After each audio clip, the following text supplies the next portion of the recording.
Halo semuanya, kembali lagi di Scary Stories. Setelah sebelumnya kita membahas The Tag Along 2015, maka kita sekarang akan membahas sequel langsungnya, yang menceritakan tentang nasib Yichun ke depannya dan juga asal-usul dari hantu gadis kecil berbaju merah. Siapa dia sebenarnya, dan bagaimana ceritanya dia bisa menjadi hantu di bukit itu? Langsung kita bahas di alur cerita The Tag Along 2 selengkapnya.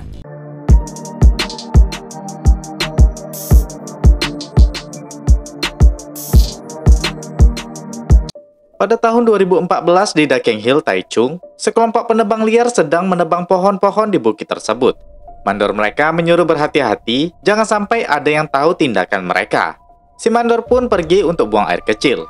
Saat itu, salah seorang pekerja terjatuh. Ketika dia lihat, di bawahnya ada sesuatu yang terbungkus. Dia memanggil teman-temannya dan mengorek benda itu. Si mandor sendiri sedang asik pipis. Tiba-tiba, dia mendengar suara dari pohon-pohon itu. Dia melihat dengan senternya. Ternyata, ada seekor ngengat di batang pohon. Si mandor pun mencari sumber suara yang memanggilnya. Ketika dia kembali ke lokasi, timnya udah pada hilang. Dia pun masuk ke mobil karena berpikir timnya melarikan diri. Saat itu, dia melihat sesuatu.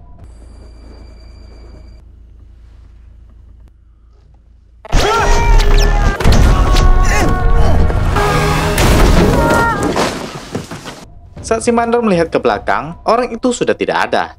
Berikutnya, seperti ada yang memanjat di mobilnya. Penasaran, pria ini pun mengintip. Tapi, tidak ada apa-apa. Tiba-tiba, ada yang membuka pintu. Saat itu, ada yang memanggilnya di depan. Pria ini ketakutan melihatnya.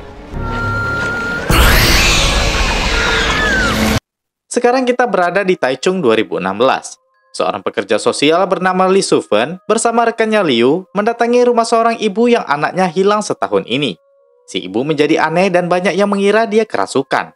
Setelah sampai di rumahnya, wanita itu tidak mau membuka pintu. Setelah mencoba menekan bel beberapa kali, akhirnya wanita bernama Lin Mehua itu pun hadir. Sufen langsung bilang tujuan mereka datang ingin mengetahui keadaan Yongqing anaknya. Mehua bilang Yongqing tidak ada. Liu bilang mereka hanya menjalankan tugas dan meminta izin masuk dengan sopan. Mehua pun membuka pintunya. Terlihat banyak tato mantra di tubuhnya. Mehua bilang anaknya tinggal bersama kerabatnya. Baru seminggu yang lalu dia bertemu. Liu bilang, menurut tetangga, Yongqing sudah setahun tak pernah kelihatan. Mereka pun meminta alamat kerabat Mehua. Mehua bilang mereka tinggal di pegunungan yang tak mudah dijangkau. Sufen melihat ada yang berjalan di balik pintu.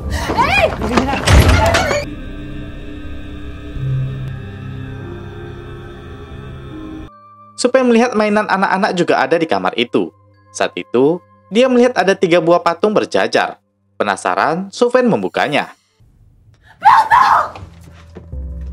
Ternyata Yongqing di situ, dengan tulisan mantra di tubuhnya. Keesokan paginya, Sufen sedang menyiapkan sarapan. Terdengar anaknya mual-mual di toilet. Dia memanggilnya. Saat membuka pintu, si anak buru-buru ke kamar. Sufen menarik benda yang dipegangnya. Ternyata itu tespek. Kaget, Sufen langsung marah ke anaknya. Anaknya ini bernama Yating. Sufen nggak menyangka anaknya yang masih belia sudah hamil. Dia bertanya berapa umur pacar Yating. Yating hanya diam. Sufen berencana melaporkan pacarnya ke polisi. Mereka sedang menuju ke rumah sakit. Setelah sampai, dokter bilang bayi di kandungannya sudah berumur 7 minggu. Mereka berencana menggugurkan dengan cara dioperasi. Namun dokter meminta mereka berdiskusi untuk menentukan itu baik-baik. Saat pulang, Sufen ditelepon rekannya untuk bertugas. Yating kesal karena ibunya terlalu sibuk. Dia pun segera keluar dari mobil menuju ke rumah. Sufen pun menuju ke tempat perlindungan anak. Dia ternyata bertugas menjumpai Yongqing, anak Mehua tadi. Yongqing langsung bertanya di mana ibunya. Sufen berbohong dengan bilang ibunya sakit. Yongqing tahu dia berbohong. Yongqing bilang mereka harus kembali karena berbahaya di luar. Sufen gak mengerti maksudnya. Namun Yongqing lanjut menulis di tubuhnya. Sufen mengabarkan rekannya dan menebak kalau Yongqing mengalami delusi persekutor. Namun rekannya bilang menurut dokter anak itu baik-baik saja. Saat itu Mehua datang secara tiba-tiba. Dia ingin membawa Yongqing karena takut berbahaya di luar. Sufen menjamin kalau Yongqing akan baik-baik saja bersama mereka. Dia pun segera masuk ke mobil. Mehua bilang Sufen tidak mengerti. Namun Sufen langsung pergi meninggalkannya. Setelah itu, Sufen menuju ke sekolah anaknya Yating untuk menjemputnya. Namun Yating tidak ada. Ditelepon juga tidak bisa. Saat masuk ke kelasnya, gurunya bilang Yating sudah pulang. Supen pun segera pulang. Namun Yating tidak ada. Dia menelpon teman Yating, namun si teman tak melihatnya. Supen tanya siapa pacar Yating. Si teman memberitahukannya. Supen pun pergi ke alamat yang diberi, yaitu di kuil dekat kaki gunung Daking Taichung. Supen bertanya ke kakek pacar Yating bernama Master Long, di mana Li Chunkai. Long memperlihatkan Chunkai yang sedang kerasukan dewa yang disebut Master Tiger. Setelah acara selesai, Supen langsung tanya ke Chunkai di mana anaknya. Chunkai yang memang pacar Yating bilang kalau Yating jaga jarak dengannya sudah 2 minggu ini. Jadi dia tak tahu keberadaan Yating. Supen pun akhirnya melaporkan atas hilangnya Yating selama 64 jam. Dari CCTV, sukarelawan menemukan Yating terakhir kali menuju rumah sakit Lama Shanen di dekat bukit. Saat melihat CCTV di sekolah, terlihat Yating pulang bersama seorang anak berbaju merah yang ditebak Chunkai sebagai hantu. Besoknya, pencarian Yating pun dilakukan bersama Sufen. Menurut tim, sejak kecelakaan taman hiburan 10 tahun yang lalu, banyak penampakan yang terjadi di sini. Tahun lalu, sebuah keluarga yang piknik juga melihat anak baju merah ini. Saat melakukan pencarian, ternyata Chunkai mengajak tim dari kuilnya untuk mencari Yating juga. Terlihat Chunkai kerasukan Master Tiger untuk mencari Yating. Saat mencari, Chunkai menemukan sepatu Yating di dekat rumah sakit lama. Sufen segera mencarinya dan masuk ke rumah sakit terbengkalai itu. Setelah masuk dan mencari, dia menemukan HP Yating.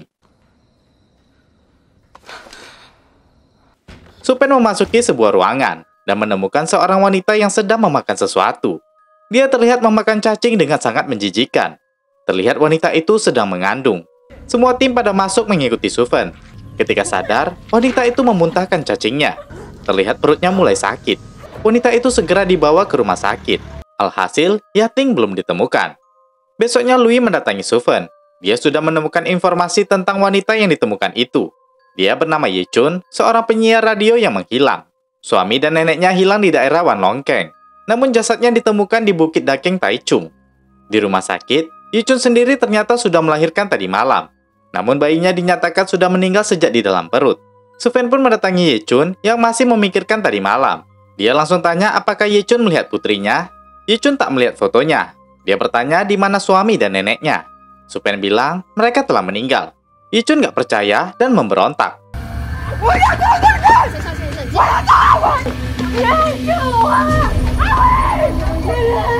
Setelah itu Yichun dibawa ke tempat pemakaman. Dijelaskan, selain Wei dan neneknya, Bibi Sui dan Paman Kun juga sudah meninggal. Nenek Wei meninggal tak lama setelah ditemukan di Gunung Wanlongkeng. Yichun pun diarahkan ke tempat makam suaminya. Yichun tak bisa berkata apa-apa lagi. Yichun pun dibawa ke mobil Sufen. Di dalam mobil, lagi-lagi Sufen memperlihatkan anaknya. Dia tanya, untuk apa mereka ke rumah sakit lama terbengkalai itu? Yichun bilang, Yating menangis di toilet karena hamil. Tapi dia tak ingin anaknya diaborsi seperti keinginan ibunya. Sufen terdiam. Dia pun mengajak Yichun tinggal bersamanya untuk sementara ini. Dia meminta bantuan Yichun untuk mencari Yating. Paginya Yichun melihat koran tentang kematian suaminya Wei dan neneknya, serta Bibi Sui dan para korban yang meninggal lainnya.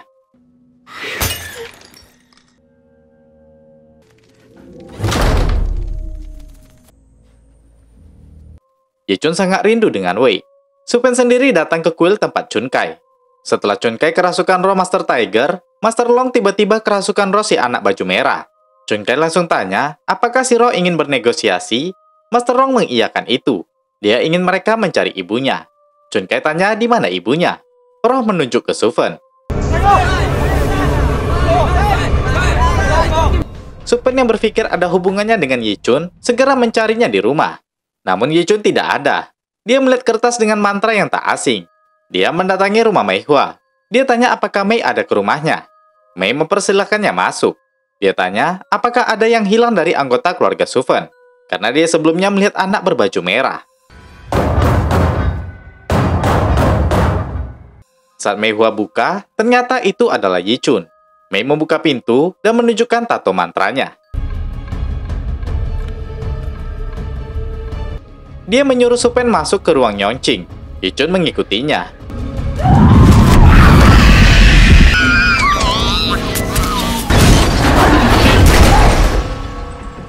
Tiba-tiba hantu anak baju merah menghilang.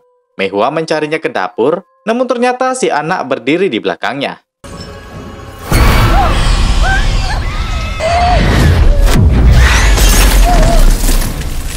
Setelah kejadian itu, Ye Chun tanya kenapa hantu itu merasukinya. Mei Hua bilang karena Ye Chun terobsesi untuk tidak melepaskan suaminya. Jadi roh gampang mengelabuinya. Ye Chun tanya kenapa hanya dia yang tidak dibunuh. Mei Hua bilang Ye Chun dilindungi anaknya. Jadi anaknya yang mengorbankan diri agar Ye Chun selamat. Su Pen bilang tadi dia habis dari kuil dan melihat master kerasukan roh. Roh itu bilang dia ingin mencari ibunya. Dan hanya Su Pen yang tahu keberadaannya. Mei Hua bilang, ibu yang dicari roh adalah dirinya sendiri. Mereka kaget mendengarnya. Mei Hua bilang dia adalah ibu si roh. 18 tahun yang lalu, pada tahun 1998, kecelakaan terjadi di Taman Taichung. Saat itu, anaknya ingin naik roller coaster.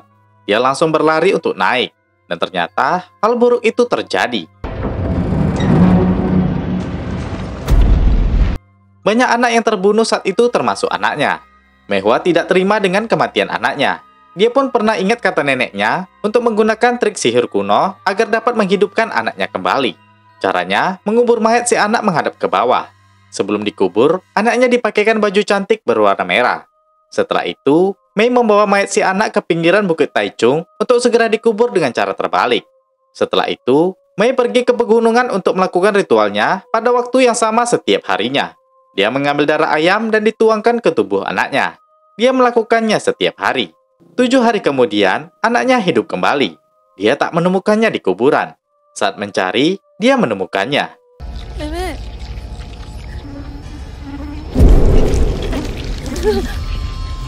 Mei segera berlari.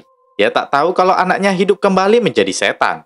Dan hal itu membuat anaknya terperangkap di dunia ini, tepatnya di Bukit Taichung. Semenjak itu, berita pun bermunculan. Ada tentang seorang pria yang menemukan 2 gigi yang panjang. Lalu ada sekelompok keluarga yang sedang jalan-jalan, diikuti anaknya dari belakang. Satu persatu dari mereka meninggal.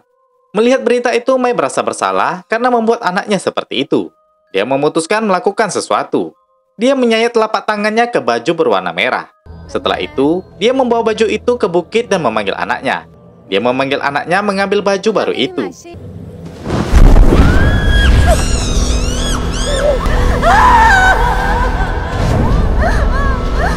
Mei berhasil mengurung rohnya dalam kain kuning bermantra. Namun, di 2014, ada sekelompok penebang yang membuka makam anaknya. Sehingga anaknya lepas kembali. Itu sebabnya, dia menyimpan anak bungsunya Yongqing agar tak menjadi korban. Ye Chun bilang, ini semua karena Mei Hua. Dialah penyebab orang-orang pada mati. Mei bilang bahwa dia ke gunung. Dia akan mengakhiri ini semua. Su Pen pun mengabari Chun Kai tentang dia yang menemukan ibunya si roh. Mereka sedang menuju ke gunung dan dia menyuruh Chun Kai datang. Chun Kai bilang ke Master Long dan dia menjadi kaget. Master Long bilang ini sebuah perangkap. Mereka tak boleh mengikuti keinginan setan. Master Long menyuruh Chun Kai segera menghubungi Su Fen. Dia mencoba, namun nomornya tak dapat dihubungi. Su Fen sendiri telah sampai di bekas taman hiburan. Sebelum turun, Mei menulis mantra di lengan Su Fen agar terlindungi dari roh jahat. Begitu juga di lengan Ye Chun. Mei akan masuk sendiri dan mereka menunggu di mobil. Jika dia tak kembali, dia meminta agar mereka merawat Yongqing kecilnya. Ye Chun yang sudah kesal segera keluar untuk ikut. Mei meminta agar Su Fen tetap di mobil sampai kabut hilang. Mereka berdua segera masuk ke dalam. Chun Kai dan timnya segera menyusul mereka. Mei dan Ye Chun segera masuk ke kawasan bekas taman hiburan. Mei menggores lengan bermantranya dengan batu agar memunculkan darah. Mei pun memanggil anaknya itu. Dia menggores seluruh tubuhnya. Mei bilang dia sangat rindu anaknya itu. Saat itu, terdengar suara.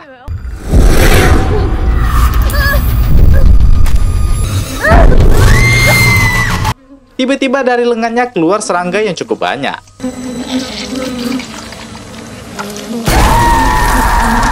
Su Fen mendengar teriakan Mei, dan saat itu terlihat Yating yang lewat. Su Fen keluar untuk mengejar anaknya. Chun Kai sampai, namun mobil Su Fen telah kosong. Dia mengejarnya sendiri. Ye Chun melihat Mei terluka parah. Mei bilang, anaknya ini mengincar Yongqing anak bungsunya. Dia meminta Ye Chun melindungi Yongqing, dan Mei pun tewas. Ye Chun pun teriak menyuruh hantu keluar. Dia sudah tidak takut dengan apapun. Chun Kai yang sampai bertanya di mana Su Fen. Su Fen sendiri mengejar Yating ke bekas rumah sakit. Chun Kai membawa Ye Chun yang histeris ke dalam mobil, sedangkan dirinya kembali mencari Su Fen. Su Fen sudah masuk ke dalam dan tak berapa lama Chun Kai juga sudah sampai. Chun Kai melihat Yating dan mengikutinya.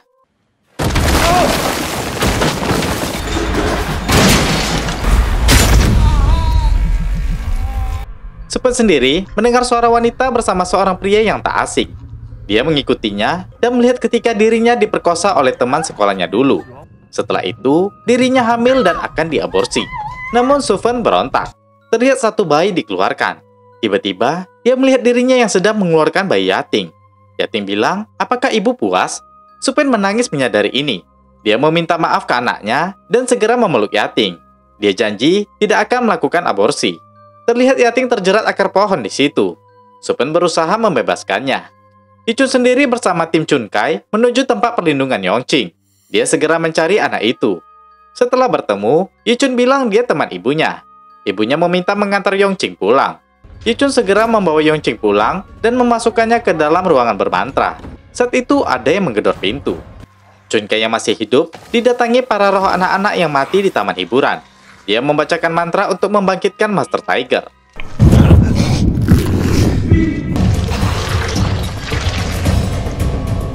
Supen sendiri membawa Yating keluar. Namun mereka terjebak dan hanya berputar di situ.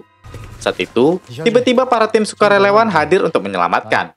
Supen dan Yating ikut dengan mereka. Tiba-tiba dari depan terdengar suara makhluk buas.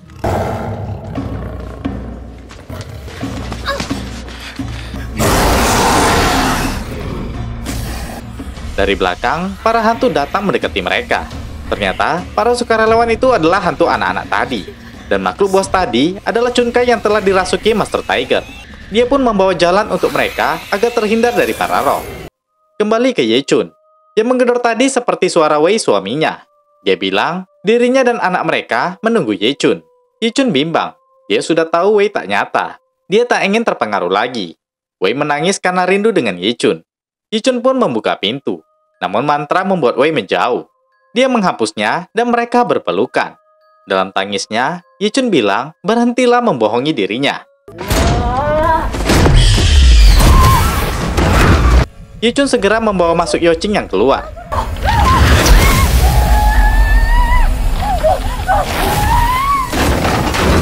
Kembali ke Sufen.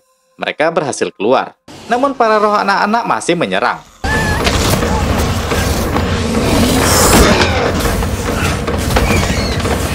Di saat Tiger menyerang, dari belakang Yating ada yang merasukinya. Setelah semua makhluk dikalahkan Master Tiger, Yating yang kerasukan memanggil Chun Kai. Hal itu membuat Master Tiger menjadi tak terkendali.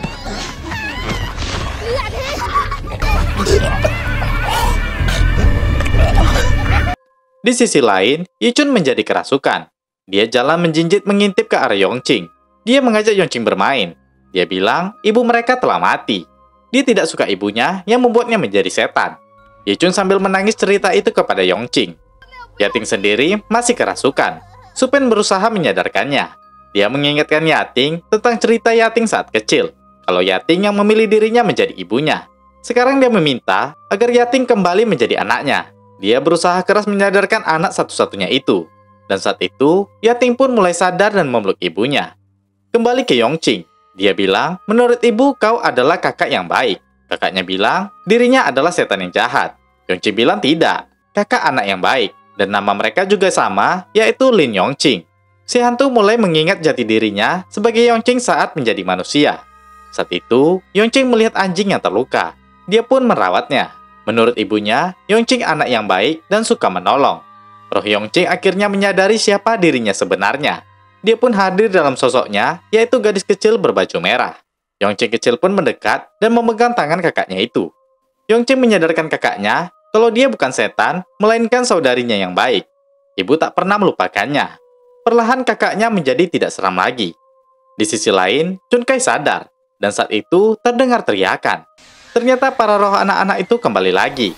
Dan saat itu juga, seekor ngengat berwarna merah hadir di tengah mereka.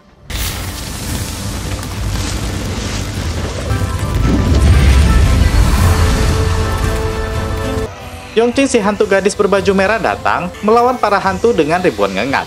Dia melindungi keluarga Sufen. Dia melebur dan naik ke awan untuk melenyapkan kabut di daerah itu. Perlahan ribuan ngengat tadi pun menjauh. Dan para hantu korban taman hiburan pun lenyap sudah. Mereka pun akhirnya kembali pulang. Yichun dibawa ke rumah sakit, sedangkan Yoching kecil memegangnya sebagai pengganti ibunya. Beberapa bulan kemudian, mereka datang ke pemakaman Meihua dan Yongqing. Yongqing kecil memegang perut Yating yang mulai membesar. Dia sudah menganggap Yichun sebagai ibunya. Tibalah saat Yating melahirkan. Anaknya terlahir dengan sehat. Mereka berkumpul di ruangan itu. Saat itu, Chun Kai tanya ke kakeknya, apakah mereka benar-benar berhasil mengalahkan kejahatan? Master Long memukul kepalanya dengan mengatakan bodoh ke ayah baru ini. Cerita pun berakhir di sini, guys. Nah, berikutnya kita akan membahas sebuah prequel dari kedua film ini, yang juga akan mengangkat kisah terkenal di Taiwan tentang ikan yang terdapat wajah seseorang. Bagaimana keseruan ceritanya? Wajib ditunggu ya. Oke, terakhir saya Jiwa. Terima kasih sudah menonton dan sampai jumpa di video berikutnya.